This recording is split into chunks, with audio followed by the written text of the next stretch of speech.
too. It's turning up. Hello, lady. Hi, Lorna. I'm seeing different faces appear on my screen. I've never done this before. I might as well start with the live video feed for here. Hello, and welcome to the most inopportune, weird way to have a poetic license open mic. Back in the day, I would have a little sheet of paper that said, hey, come to Poetic License, so I figured I'd show it for you guys as well. Poetic License is an open mic that runs on the first Sunday of every month. And hey, Tom Woodruff wants to join. I'm getting more and more people coming in here. I should ask, I know Tom will want to read, but I don't know if John McMullen would like to read. Absolutely. Hello, Jeanette. Hello, and I believe that's John. John, would you like to read? Absolutely. Absolutely, he says. And would you like to read, Lorna? I lost her on my screen because I don't know how to show up these different faces. But I will put you on. I will put you on the list as well, just so everybody knows. The Poetic License open mic runs with 3 poems at a time, round robin. I'm going to start trying to write up a list, and when other people are reading, I will keep that in mind so that everybody knows who's coming up next or whatever. I was at a Zoom meeting once before, and I didn't know how to applaud or do what at the end of it, so I don't mind if people aren't applauding between things or whatever, but I do have a mock recording of, well, it's not a mock recording, it's an actual clip of applause. And when everybody's done, when you're done with the 3 pieces, I'll have a little applause. Thank you very much. And the next person up is, I don't know, I just thought, oh, hello. Yes, what would you like, John? John, if you go down right under you to a menu, if you go down right under your face with the cursor. Is this on a phone? Because I'm using a laptop and I don't have it in full screen. On a laptop, it's fine. Ah, gallery view. I'm changing. Hello, I'm seeing gallery view, and I saw Louise. Hello, and I think I saw an umbrella. Hello, how are you? And Louis, I've got to start writing names down so everybody's got their names down here. Let me get Lorna down, and then Louise. And what I'm going to do is, I was just saying, we'll just do rounds of 3 poems, and I will give up a list, and so I'll try to put it up when I'm not reading so that people would know in order of who's coming up. I would like to start with reading 3 poems from a new release. I run 2 literary magazines, and the older one is cc&d magazine, and this issue is a book that is called So Much Moon, and I would like to thank John Yatko for the photography for the cover for this, because this was for, within the past year, I believe, a total lunar eclipse. And it also has a shot of the Milky Way behind it, because you're not going to get so many stars on a cover, so it was a cool picture, so I want to thank him for that. And so I thought I would read 3 poems that appear in this book for you guys. Now I'll have to find them because I didn't look them up. I found a piece, although I did find the poem in here called So Much Moon, because we usually name pieces within the magazine, the titles of books. This first one is, oh, I'm actually seeing Tom has funky glasses on, and I think I would do this in homage to him. Hi. You know, Tom, how I would come and like put on 8 pairs of glasses. I'm like, I think I've got a pair from John or something, so I'll like do that in homage to you. So I don't know. We'll see. But this first one, it's hard to see, but this is called Magnificent Desolation, and it was written on July 20th for the day in 1969 for the Apollo 11 moon landing. So, really short piece. We live in a thin slice of history where we knew we were greater than what we could ever dream.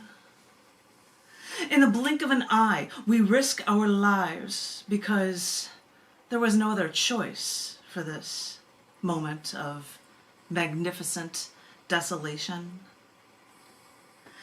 The greatness of planet Earth is only a tiny dot after seeing all the universe before you.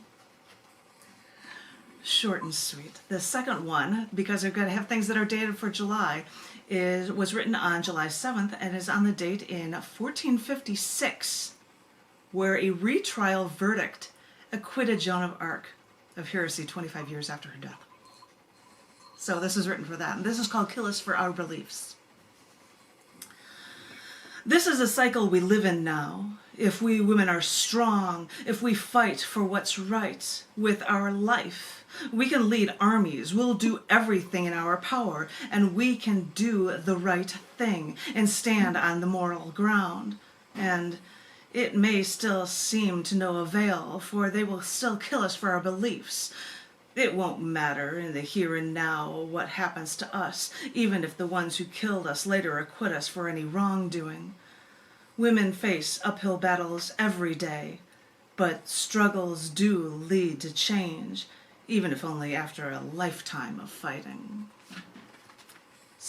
Strange things to write poems every day of the year and look for different occasions to write things for, but I'm going to use one more for you guys before I go to, and because he did not show up first, I don't care. I put Tom at the top of the list, so Tom will be the next reader.